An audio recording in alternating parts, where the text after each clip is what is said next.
নমস্কার। তন্ত্রমন্ত্র YouTube related channel মা কালীর কৃপা। তো আজকের একটা ভিডিও আপনাদের সামনে আমি নিয়ে আসছি। দূর থেকে বশীকরণ, যে মন্ত্রটা দূর থেকে বশীকরণ হবে এইটা দিয়ে, এই মন্ত্রটা দিয়ে দুটো কাজ আপনারা মূলত করতে পারবেন। একটা, গায়ে ছিটে পড়া, আগেকার দিনে বলতো ছিটে পড়া, গায়ে কিছু ছিটে ফোটা গায়ে কিছু দিলে, মানে সরষের তেল আপনি গায়ে ছিটিয়ে দিলে কাজ হবে। আর যদি আপনি তাবিজ পড়েন, মাদুলি কিংবা তাবিজ কবজ এসব পড়েন, তাহলেও কাজ হবে। একই মন্ত্রে দুটো কাজ হবে। তো আপনার কাঙ্ক্ষিত ব্যক্তি, তাকে আপনি বশ করতে পারবেন বা আপনার বশীভূত রাখতে পারবেন। এই তাবিজ অনেক দিন থাকে, তাবিজগুলো নষ্ট হয় না।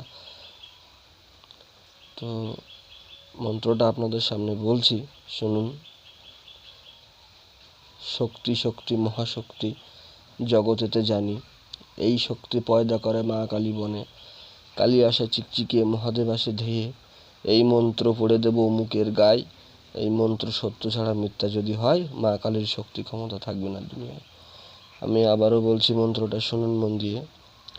শক্তি শক্তি মহাশক্তি জগতেতে জানি, এই শক্তি পয়দা করে মা কালী বনে। কালী আসে চিকচিকিয়ে, মহাদেব আসে ধেয়ে, এই মন্ত্র পড়ে দেব অমুকের গায়ে। এই মন্ত্র সত্য ছাড়া মিথ্যা যদি হয়, মা কালীর শক্তি ক্ষমতা থাকবে না দুনিয়ায়। এর নিয়ম হচ্ছে, 3বার পড়ে 3টি ফু দেবেন সর্ষের তেলের উপরে। যদি আপনি ছিটে পোড়া করতে চান, তাহলে সকালবেলা বনি করে সর্ষের তেল কিনে নিয়ে আসবেন। লক্ষ্য রাখবেন যেন আপনি বনি করে তেলটা কিনে নিয়ে আসেন। সকালবেলা বনি করে নিয়ে আসবেন। সেই সর্ষের তেলের উপরে 3বার পড়ে 3টি ফু দেবেন।